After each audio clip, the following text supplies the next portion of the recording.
I'm Jarrett Cox with HCEC-TV, and welcome to this very special edition of Bridges Over Barriers.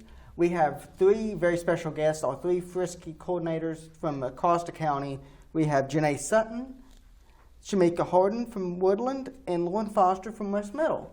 So to start off, can you explain a little bit about what FRYSC is for those that may not know? Sure. Thank you, Jarrett, first of all, for having us here today.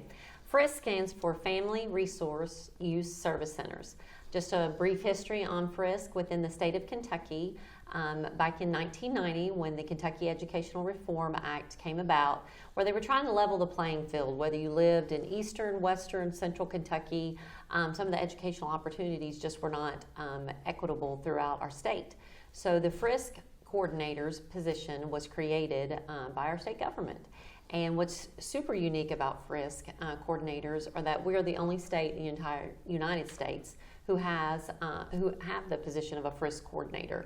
FRYSC coordinators are somewhat like social workers within the school. They're social workers, but then they're even so much more. But they are there so that all non-cognitive barriers can potentially be moved, removed, or smoothed over for parents and families so that their children can be successful throughout their school years, elementary, middle, and high school. And thank you all so much for being here, and especially with your job. It is just so important to have somebody in the schools that will help with those barriers, no matter what they may be, to help a kid succeed and be the best that they possibly can. So we have a number of great events that we're going to talk about today. But I wanted to start off with something that I thought was really unique, these transition days. Can you explain what they are and why it's so important for students to go to them? Throughout Hardin County, we have our 12 elementary schools. In addition to that, we have North Park Elementary, which is our preschool kindergarten center. We have our 5 middle schools, and then we also have 5 high schools, North, John, Central, College View, and then our early college and career center, which houses a multitude of opportunities. So as you can imagine, going from elementary to middle, which Shameka is at Woodland Elementary, and then middle, which Lauren is from West Hardin Middle School. From middle to high school, there are going to be fears, there are going to be different things that the children are just needing to learn more about. Parents are wanting to learn more about so they can feel comfortable sending their children to school.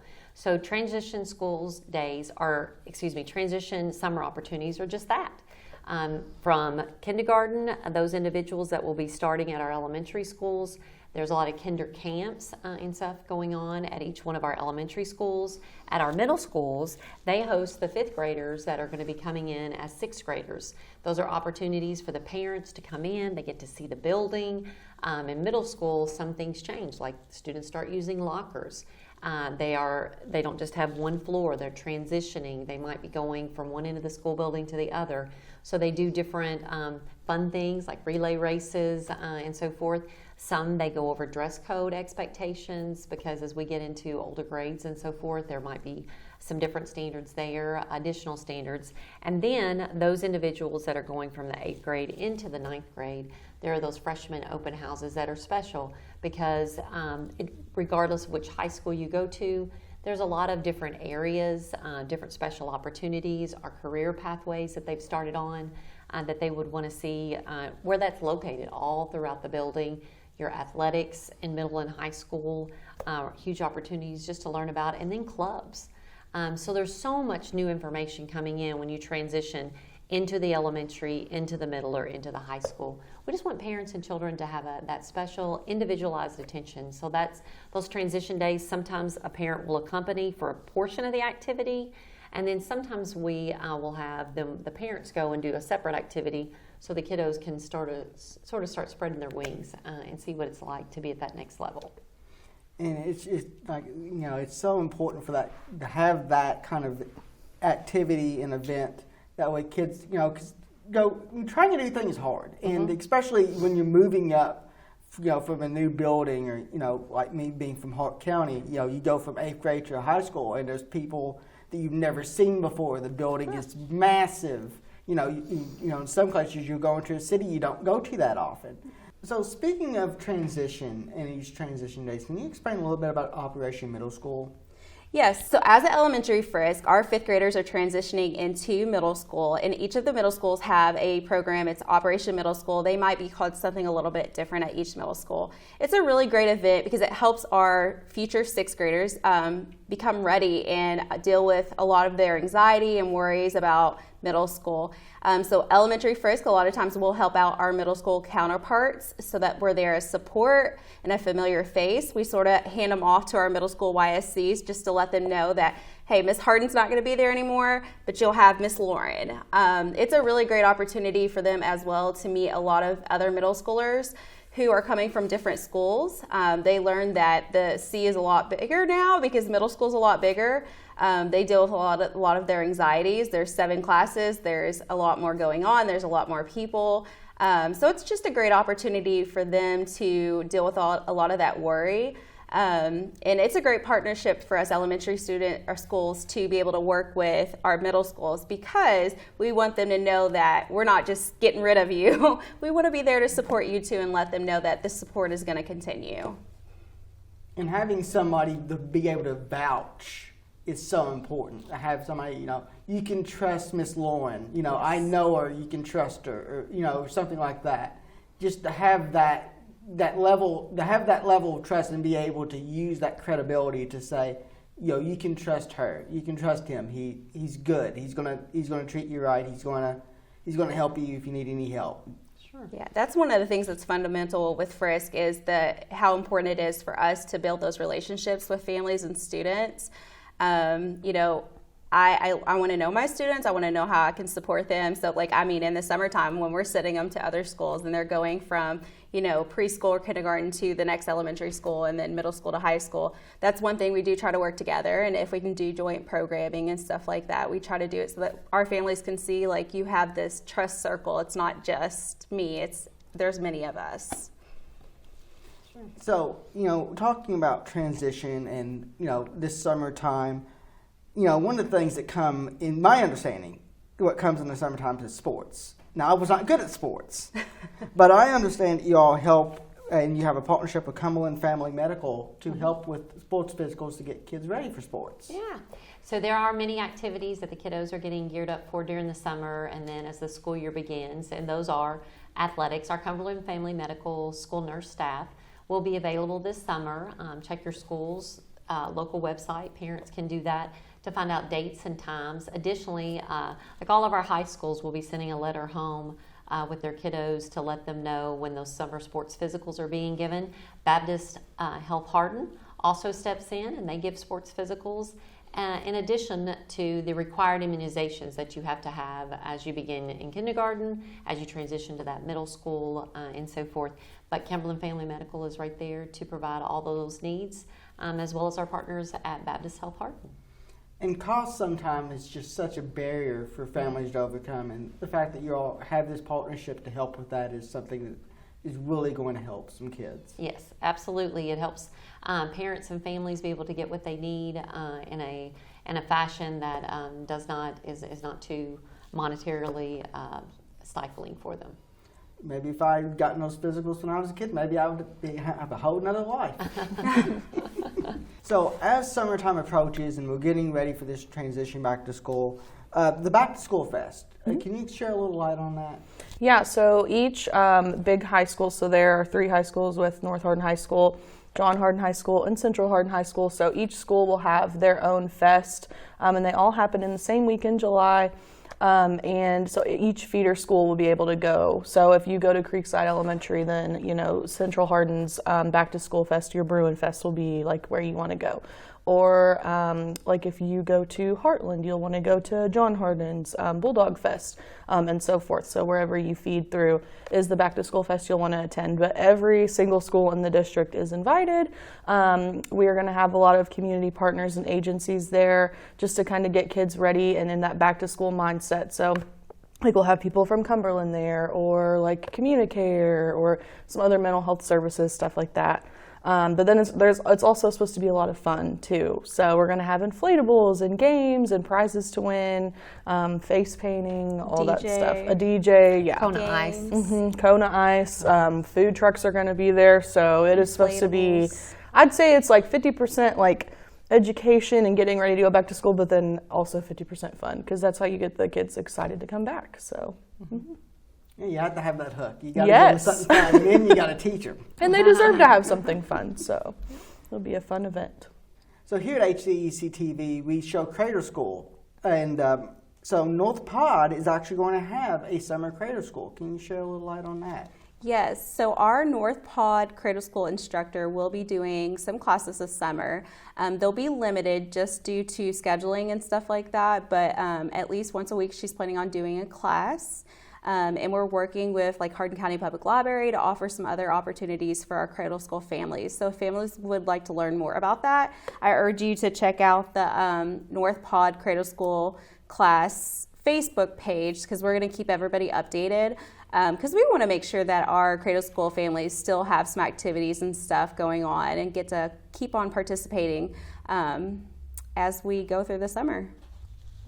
And you are also doing a North End Summer event. So yes, so all of the North Pod Family Resource and Youth Service Center are going to work together to do our North End Summer program. So that's all of the elementary schools in Radcliffe and Vine Grove. We all went in together and bought cool prizes and activities and crafts, and we're going to have an event every Thursday during the summer feeding program at North Hardin High School, where families can come in and they can do some activities. There's going to be some book bingo. They're going to provide some health information, nutrition, exercise information, just rock painting, just fun activities that families can participate in while they're getting the food from the summer feeding program. It's completely free. So it'll be nice. You can bring your kid for lunch and do some fun stuff and then go home. There's no obligation or need to sign up. You can just show up and participate. You were nice enough to send me this list of all the events, and this is a massive list, and this is not even all of the events. But there are so many things that are going on this summer that you all are organizing. If somebody wanted to find a list of these events, where would they go? You're going to check with your local school's website. Is where those things will be advertised, as well as on the district website. And most importantly, a lot of times things come home in your student's backpack.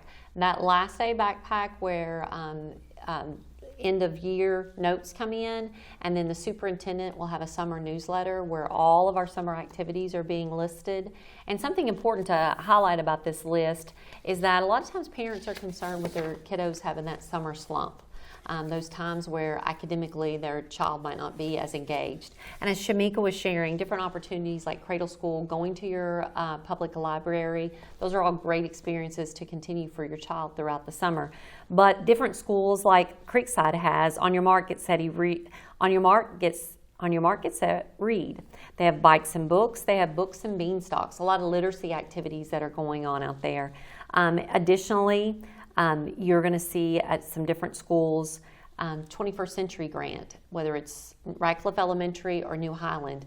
They have the 21st Century Grant that is continuing on, and a lot of summer programming. There's the Get Ready camps for our preschool and our younger children as well. But those are all academically centered and doing very fun activities, like Lauren said at our Back to School Fest, but also activities where the children can avoid that summer slump and so forth. And that summer slump is so real. I remember as a kid, you know, there wasn't really a whole lot to do, so you just kind of sit and watch TV. And there's so many things here that kids can get involved in. You know, whether it's in the public library, whether it's the 21st Century Summer Program, or even this here just struck out to me, the Healthy Minds, Healthy Body event. You know, Bernheim Forest, Litchfield Water Park. I mean, who wouldn't want to spend their summer there? Sure. And that's the key to knowing about Hardin County just itself. Hardin County Schools, we sponsor a lot of activities through our Family Resource Youth Service Center and different other entities within the school. But our community is full of lots of rich opportunities, wonderful opportunities that are free that the kiddos can do. I know just going and walking the trails at Freeman Lake, getting out there, getting some exercise, enjoying the outdoors. Encourage your children to pick up a book, read a good book, or to go outside and to play. Not just stay inside. Playing video games and catching up on your latest movie series is great too. But make sure that you balance your activities. Children thrive off of schedules. And I know summer you tend to go back from that and think, oh, I just need to leave them alone. But if you do that for 2 solid months, and then when they arrive back at school, it's really hard for them to get back in a schedule. So while it's not near as rich as what a 5-block or a 6-period day might be within a middle school, having some days planned, some activities for your kids to look forward to, and talking with other parents in your neighborhood. Sometimes you kind of feel alone, but talking with other parents in your neighborhood to see when they might be going to the public library, you could ride together to save gas and stuff like that is always a good wise idea. Well, and I always tell my parents, if you're looking for a specific activity or a certain type of programming, it's okay to reach out to me. If I don't know of something, I don't mind reaching out to other people and helping you figure something out. Right now, like our Get Ready camp that Hardin County hosts, that's huge for our 0 to 5 kids. And so I'm really trying to push that information out there to the community, because you don't have to have a school-age child to participate. And it's 5 days a week, isn't it? 5 days a week of activities that will benefit that population. So I think the biggest thing is, if you're not sure, feel free to reach out and watch social media. Hardin County Schools is amazing with posting updates on their social media, and they're always we send stuff their way so that they know what we're doing and stuff, so that we want our families to be able to make the most of their summer. One of the things I just love about Hardin County is there's just so many things going on. There's always something to do, and it's always so varied and unique. You could go walk on the trails. There could be a musician in town. There could be a book fest or something like that going on. And the fact that you're a great resource for families to find out what those things are and to be able to plan their summer.